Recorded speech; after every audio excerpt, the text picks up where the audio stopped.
Question number 33 का first question बनाने से पहले हम कुछ शर्त को देख लेते हैं। ठीक, तो पहला है केवल एक हल होने के लिए। तो केवल एक हल हो, केवल एक हल, यह समीकरण युग्म अविरोधी कहलाता है।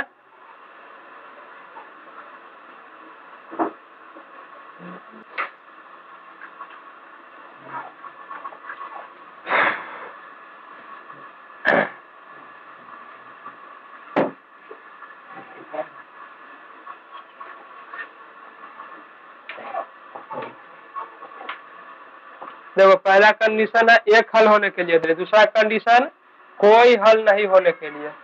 ठीक, कोई हल नहीं, तो यह समीकरण युग्म कैसा कहलाएगा? तो विरोधी। ठीक, और तीसरा कंडीशन है अनंत हल होने के लिए। अनंत हल होने के लिए यह समीकरण युग्म कैसा कहलाएगा? तो आश्रित कहलाएगा। ठीक है, तो ये इसका समीकरण युग्म इस तरह से कटेगा, शुरू बार में कट जाएगा। ठीक है, और अगर कोई हल नहीं होने के लिए तो ये लिखेंगे A B C D E F. तो विरोधी के लिए, अविरोधी के लिए शुरू बार कट जाएगा। ठीक, और केवल एक हल होगा। विरोधी के लिए शुरू बार नहीं कट के दूसरा बार में कट जाएगा और कोई हल नहीं होगा। ठीक, आश्रित के लिए ये कहीं पर भी नहीं कटेगा। ठीक है, क्वेश्चन में पूछेगा केवल एक हल हो तो ये वाला फॉर्मूला लगाएंगे, शर्त। ठीक है, और क्वेश्चन में पूछेगा अनंत हल हो तो ये वाला शर्त लगाएंगे, और कोई हल नहीं हो तो ये वाला शर्त लगाएंगे। ये तीनों शर्त याद रखना है। और समीकरण युग्म कैसा कहलाएगा? तो एक हल होने पर अविरोधी, कोई हल नहीं होने पर विरोधी, और अनंत हल होने पर आश्रित। ठीक, एक हल कोई अद्वितीय कहते हैं। ठीक है, अब क्वेश्चन पे आते हैं। क्वेश्चन का 33 नंबर फर्स्ट कह रहा है पी के ऐसे मान ज्ञात कीजिए जिसके लिए निम्नलिखित समीकरण निकाय का एक अद्वितीय हल हो। समीकरण निकाय का कितना हल हो? तो एक अद्वितीय हल हो।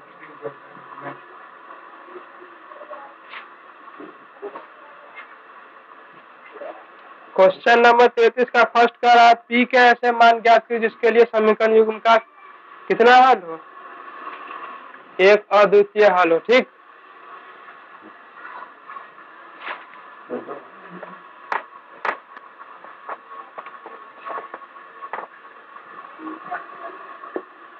तो समीकरण युग्म दिया हुआ है पी एक्स प्लस 2y बराबर 5, इधर दिया 3x प्लस y बराबर 5। ठीक है, तो हमारा शर्त क्या है?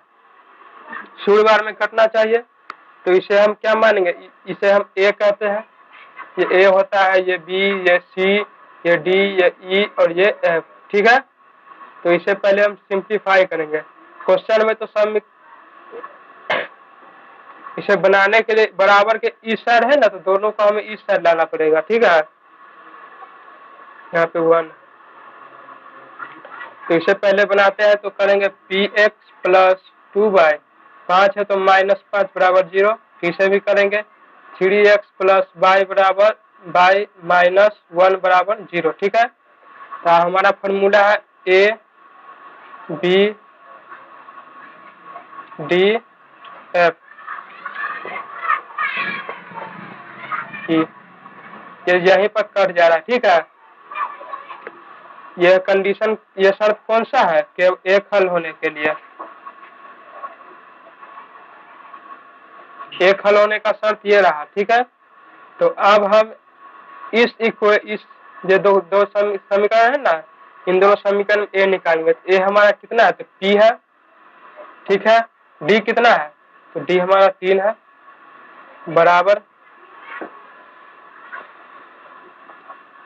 बी कितना है? तो 2 है, और ई कितना है? तो y के इधर, y के गुना में कुछ नहीं है तो क्या है? 1 है। ठीक, 1 है। अब यहाँ से हम क्रॉस मल्टीप्लीकेशन करेंगे। तो P is not equal to हमारा क्या आ जाएगा, 3 2 जा 6। तो यही हमारा आंसर हो गया। इसका मतलब हुआ क्या, P के जगह पे हम 6 छोड़ के कुछ भी रखेंगे ना तो हमारा क्या आएगा, एक हल होगा। P के जगह हम 6 रख देंगे तो यहाँ पे हमारा हो जाएगा 2/3, 2/1, यहाँ पर भी 2/1। तो ये दोनों बराबर नहीं होगा, ठीक। P के जगह हम 6 रखेंगे, यहाँ पे क्या देगा, P के जगह पे 6 नहीं होना चाहिए, नॉट इक्वल मतलब नहीं होना चाहिए। P की जगह पे अगर हम 6 नहीं देंगे तो इस समीकरण युग्म का एक हल होगा, ठीक है। P की जगह कितना रखेंगे तो 6, तो P का मान आ गया 6 छोड़ के बाकी सब हम रख सकते हैं। क्वेश्चन नंबर 33 का सेकंड क्वेश्चन है mx प्लस 2y बराबर 3, 3x प्लस y बराबर 1। तो ए नंबर क्वेश्चन पूछ रहा है केवल एक हल हो। तो ए नंबर क्वेश्चन में पूछा है केवल एक हल हो, केवल एक हल हो। तो एक हल होने का शर्त क्या है, शर्त है ए बराबर बी, डी और ई, यही ना है, यहाँ पे नॉट इक्वल। केवल एक होने का शर्त ये रहा, शुरू बार में कट जाएगा, ठीक है। तो ए किसे मानेंगे, तो एम हमारा ए हो जाएगा, बी हम पहले इसे सिंप्लीफाई कर लेते हैं। अगर देखो, अगर दोनों बराबर के उस साइड में है ना तो इस साइड नहीं भी लाएंगे तो हमारा आंसर वही आएगा, ठीक है। तो दोनों में बराबर के उस साइड दिया हुआ है तो हम दोनों को इस साइड नहीं लाएंगे, रहने देंगे। तो ए हमारा एम हो गया, बी हमारा 2 हो गया, सी हमारा 3 हो गया, डी हमारा 3 हो गया, ई हमारा कुछ नहीं है तो 1 हो गया और एफ हमारा 1 हो गया, ठीक है। तो यहाँ पे हमें ए लिखना है, तो ए हमारा क्या है, तो एम है, ठीक। और डी कितना है, डी क्या है, तो डी 3 है, नॉट इक्वल। बी कितना है, तो बी हमारा 2 है, ई कितना है, तो 1 है, ठीक। तो क्रॉस मल्टीप्लीकेशन करेंगे तो m is not equal to 6 आ जाएगा, ठीक है।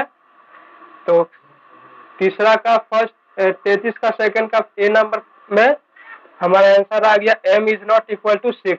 इसका मतलब हुआ 6 को छोड़ के कोई भी वास्तविक संख्या हम रख सकते हैं, ठीक है। और 33 का बी नंबर, 33 का बी नंबर हमारा कहा गया है कोई हल ना हो, कोई हल ना हो। तो कोई हल ना हो का शर्त हमारा है A B C D E F. ये सेकेंड बार में हमारा जब कट जाता है ना तो कोई हल नहीं होता है, ठीक है। जब सेकेंड बार हमारा कट जाएगा तो कोई हल नहीं होगा। तो हम पहले यहाँ पे इन दोनों का मान निकालेंगे, ठीक है। पहले इसे हम 2 भाग में बांट लेते हैं, तो 2 भाग में बांटेंगे तो A D equal to B E हो जाएगा। और सेकेंड में हमारा हो जाएगा B E is not equal to C और एफ। इसे हम 2 भाग में बांट लेंगे, ठीक है। तो पहला भाग का हम यहाँ पे सॉल्यूशन करते हैं, ठीक। तो पहले भाग में हमारा ए आ गया m, डी आ गया 3, बी हमारा आ गया 2 और 1, ठीक है। तो यहाँ से m इक्वल टू हमारा 6 आ गया, ठीक है। यहाँ से हमारा m का मान कितना आ गया, 6 आ गया, ठीक। अब यहाँ पर हम यहाँ पे रखते हैं, तो यहाँ पे हमारा 2/1 इज नॉट इक्वल टू सी कितना है, तो सी हमारा 3 है और ये कितना है, तो 1 है, ठीक है। तो ये दोनों इक्वल है, यहाँ पे 2 है, यहाँ पे 3 है, तो ये हमारा इक्वल नहीं है। तो यहाँ पर ही हमारा m इक्वल टू 6 होगा। यहाँ पे हमारा आंसर होगा m की जगह पे 6 मान होगा, सिर्फ यहाँ पे सिर्फ 6 होगा, ठीक है। यहाँ पे हमारा होगा 6 को छोड़ के कोई भी संख्या हो सकता है, ठीक है। यहाँ पे A D equal to B E है, ठीक है। तो इसको हम अलग काट कर सकते हैं, ए डी को अलग और बी ई को अलग करेंगे तो इन दोनों का मतलब हुआ ए डी और बी ई के बराबर है, ठीक है। यहाँ से बी ई और यहाँ पे सी एफ, इन दोनों को अलग करेंगे तो इन दोनों का मतलब है ये दोनों आपस में बराबर नहीं है, ठीक है। तो यहाँ से हमारा m का मान निकल जाएगा। यहाँ पे हम देख लेंगे बराबर नहीं होना चाहिए, तो यहाँ पे बराबर नहीं है, यहाँ पे 2/1, यहाँ पे 3/1 है, ठीक। तो इसका आंसर हो जाएगा हमारा सिर्फ 6 हो सकता है। यहाँ पे सिर्फ 6 आंसर होगा। यहाँ पे 6 छोड़ के कोई भी हो सकता है, 1 भी हो सकता है, 2 भी हो सकता है, 3 भी, 4 भी, 5 भी, 6 नहीं हो सकता है, 7 भी हो सकता है, 8 भी हो सकता है, कोई भी वास्तविक संख्या हो सकता है। ठीक, 6 छोड़ के। वहां पे यहाँ पे 6 ही सिर्फ होगा, 1 नहीं हो सकता है, 2 भी नहीं हो सकता है, 3 भी नहीं हो सकता है, 4 भी नहीं होगा, 5 भी नहीं होगा, सिर्फ 6 होगा। ठीक, दोनों का m is not equal to m equal to 6, दोनों का मतलब समझ गए। ठीक, t के किस मान के लिए समीकरण युग्म का कोई हल नहीं होगा? तो कोई हल नहीं होने का शर्त हमारा होता है AD equal to BE equal to CF, यहाँ पे कट जाता है। ठीक है, तो इसे हम दो भागों में बांट लेंगे। ठीक है, तो इसे हम AD और BE और यहाँ पे B बटा E is not equal to C बटा F कर लेंगे। ठीक है, इसे दो भागों में बांट लेंगे। A हमारा हो जाएगा यहाँ से T, हमारा ये हो गया A, ये हमारा हो गया B, ये हो गया C, ये हो गया D, ये हो गया E और ये हो गया F। ठीक है, तो यहाँ से हमारा A आ गया हमारा T, B हमारा आ गया T माइनस 1 इक्वल टू हमारा B कितना आ गया था, B बाई के गुना में कुछ नहीं है तो 1 है, तो हमारा 1 आ गया। E के गुना में क्या है तो 2 है। ठीक है, इसे हम थोड़ी देर के बाद करेंगे। ठीक, पहले यहाँ से मान निकाल लेते हैं। तो यहाँ से हमारा हो गया T बटा T माइनस 1 इक्वल टू 1/2। यहाँ से क्रॉस मल्टीप्लीकेशन करेंगे तो यहाँ से हमारा हो जाएगा 2T equal to T minus 1। इन दोनों T को इधर ले आएंगे तो 2T minus T equal to minus 1। तो 2T में से एक T घटाएंगे तो T बचेगा, T का वैल्यू हमारा आ गया -1। ठीक है, अब हम इसे करते हैं। तो B का मान हमारा कितना है, तो B का मान हमारा 1 है। ठीक, और E का मान हमारा कितना है तो 2 है। Is not equal to C का मान कितना है तो 1 है और F का मान हमारे पास 3 है। तो ये तो यहीं पर पता चल गया कि ये दोनों इक्वल नहीं है। ठीक है, और T का मान हमारा कितना आ गया -1। T के जगह हम -1 रखेंगे तो ये समीकरण युग्म का कोई हल नहीं होगा। ठीक है,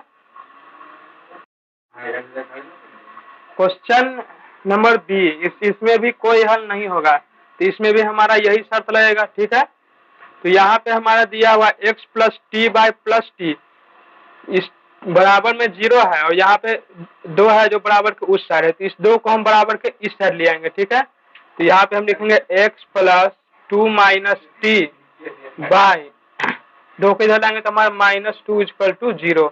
इसे समीकरण 1, इसे समीकरण 2 मान लेंगे। ठीक है, इससे हमारा ये हल हुआ है। तो इसमें अब हम ए भी मानेंगे ना, तो इससे ए भी नहीं मानेंगे, इससे मानेंगे। ठीक है,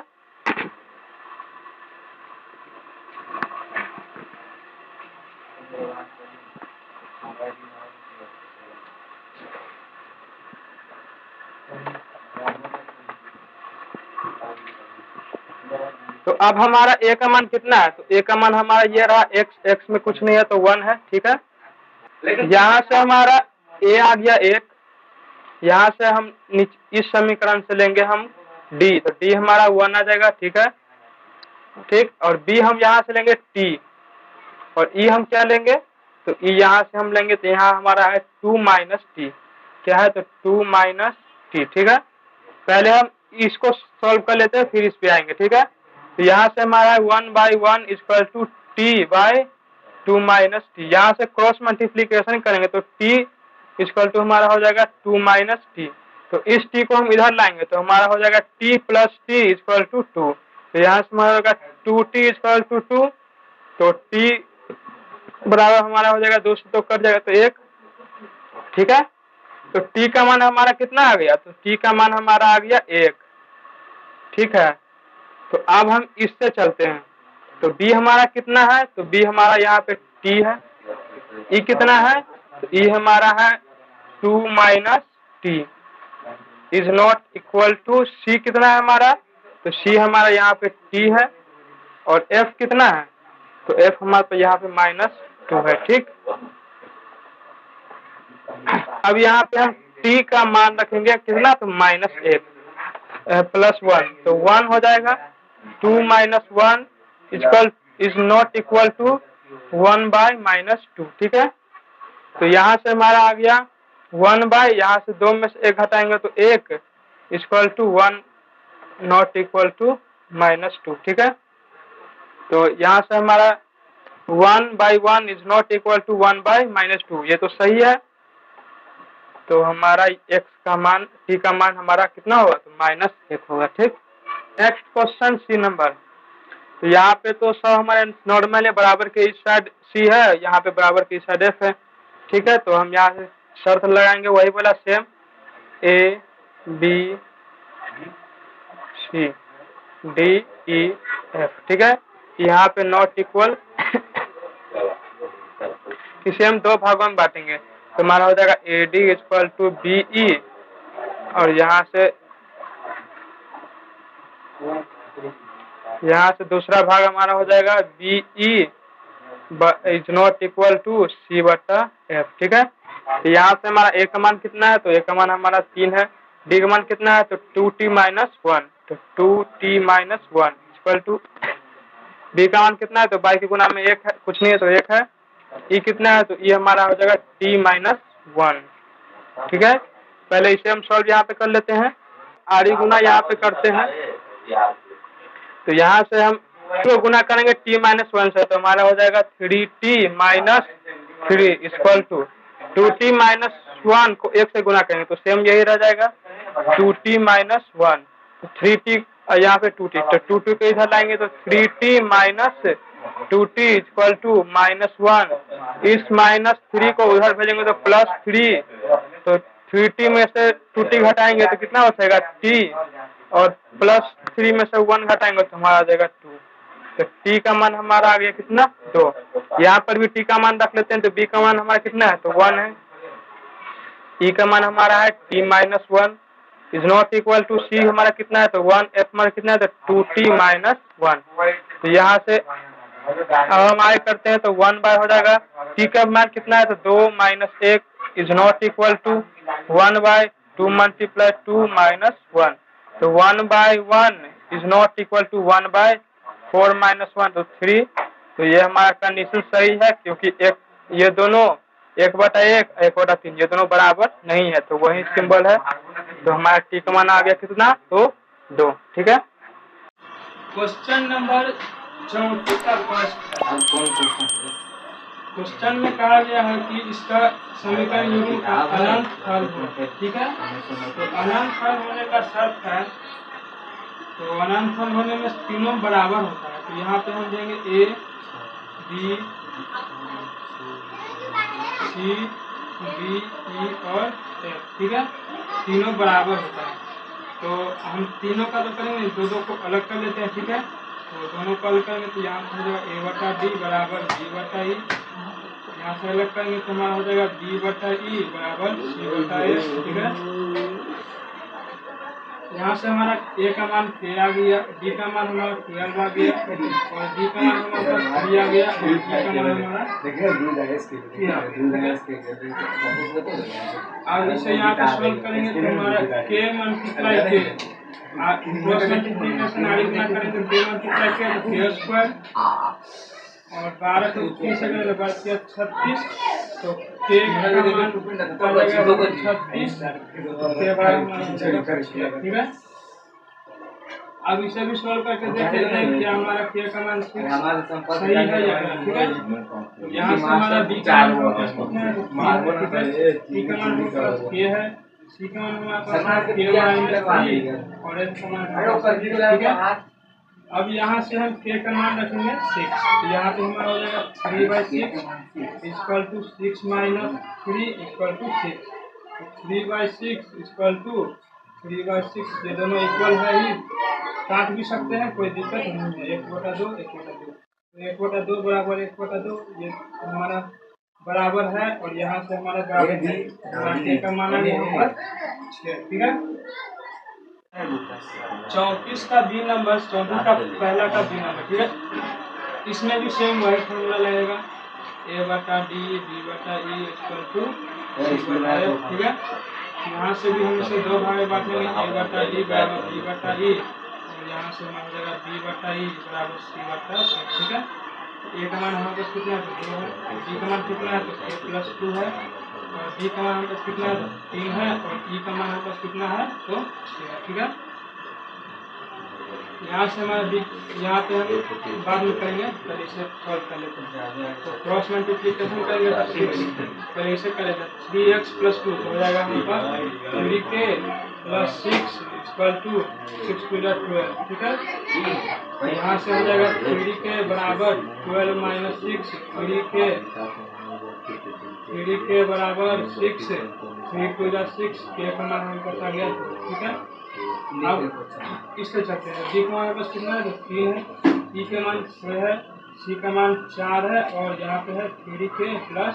ठीक है, तो यहाँ से हमारा हो गया 3/6 इक्वल टू 4, 3k का मान हमारे पास 2 प्लस 3/6 + 4/6 + 2, यहाँ से हमारा हो जाएगा 3/6 बराबर 4/8। यहाँ से काट देंगे, 2 बार में कट जाएगा, 1/2 बराबर 1/2। ये हमारा सही है, बराबर हो गया। ठीक है, 34 का फर्स्ट का सी नंबर। ठीक है, इसमें भी अनंत हल होने का शर्त वही रहेगा, ए बटा डी बराबर बी बटा ई बराबर सी बटा। ठीक है, इसे भी दो भागों में बांटेंगे, ए बटा डी बराबर बी बटा ई, यहाँ से बांटेंगे बी बटा ई बराबर सी बटा एफ। ठीक है, ए का मान हमारे पास है 2, और डी का मान हमारे पास 4, डी का मान 4, डी का मान 3, और ई का मान 1। ठीक है, तो डी का मान यहाँ से लिख लेते हैं, डी का मान, सी का मान 5, और एफ का मान। ठीक है, इससे निकालें चाहे इससे कोई बात नहीं, तो इससे निकाल लेते हैं। तो क्रॉस मल्टीप्लिकेशन में तो यहाँ 2 मल्टीप्लाई किया तो 2k बराबर 4 × 3 = 12, 2 × 6 = 12, तो k का हमारे पास 6 आ गया। ठीक है, अब यहाँ पे k का मान रख लेते हैं, तो 3/6 इक्वल टू 5/10, 3 × 6, 5 × 10, 1/2 इक्वल टू 1/2। यहाँ पास हो गया, तो k का मान पास।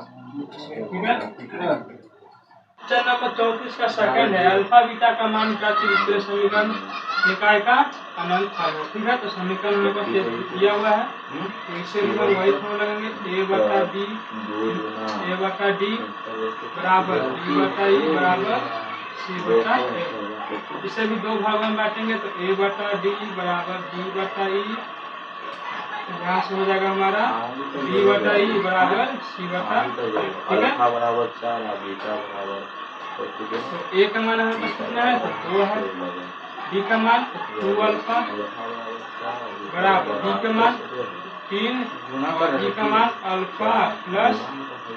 ठीक है, यहाँ से मान लेते हैं, तो डी का मान हमारे पास क्या है 3 है, ई का मान कितना है तो अल्फा प्लस बीटा है, सी का मान 7, और एफ का मान 28। ठीक है, अब इसे सॉल्व करते हैं, क्रॉस मल्टीप्लिकेशन करेंगे तो हमारा हो जाएगा 2 अल्फा प्लस 2 बीटा बराबर 3 × 6 अल्फा। ठीक है,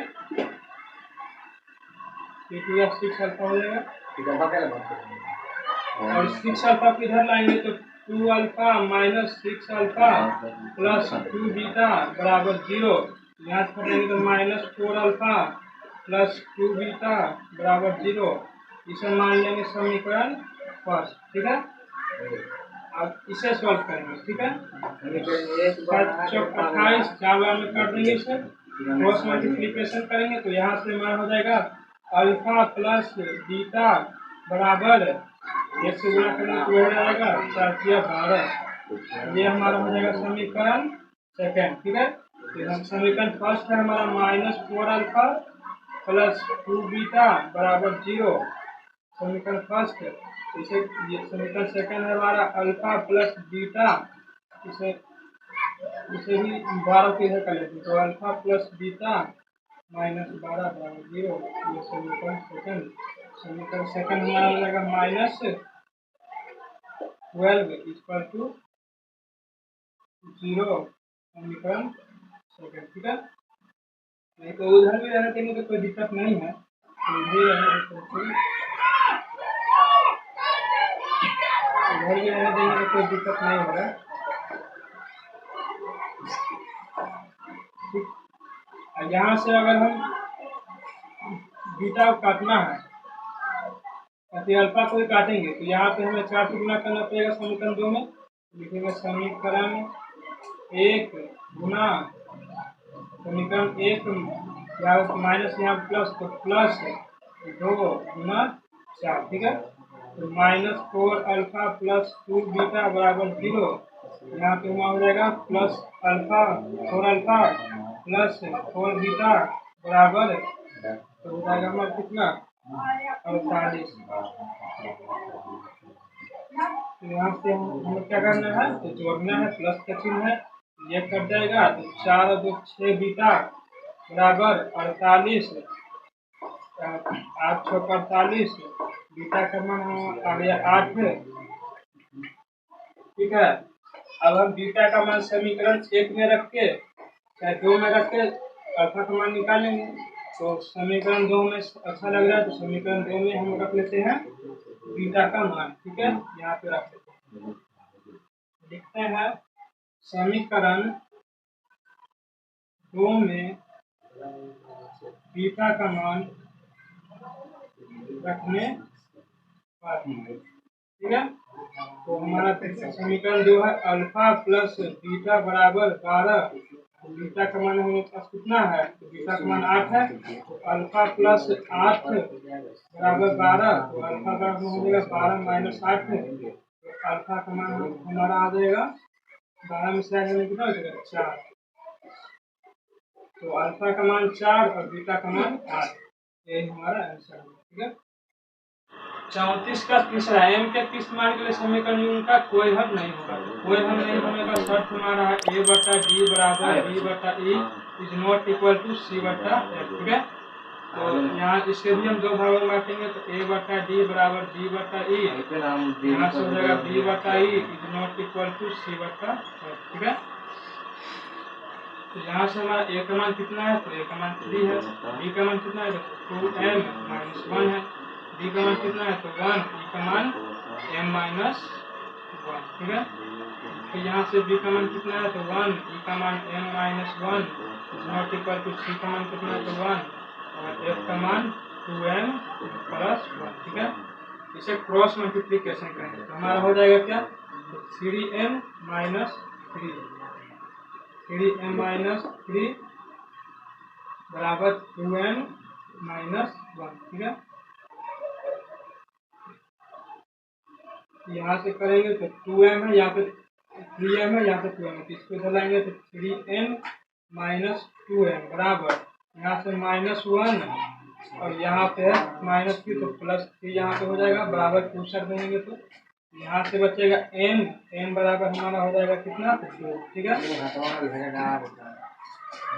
यहाँ पे m का मान रख लेते हैं। ठीक है, 1 बाय हो जाएगा 2 माइनस 1 बराबर not equal to 1 by 2 multiply 2 plus. ठीक है, तो 1 by 1 is not equal to 1 by 5। ठीक है, तो ये हमारा सही है कि 1/1 और 1/5 दोनों बराबर नहीं है, तो हमारा m का मान 2 सही हो जाएगा। ठीक है।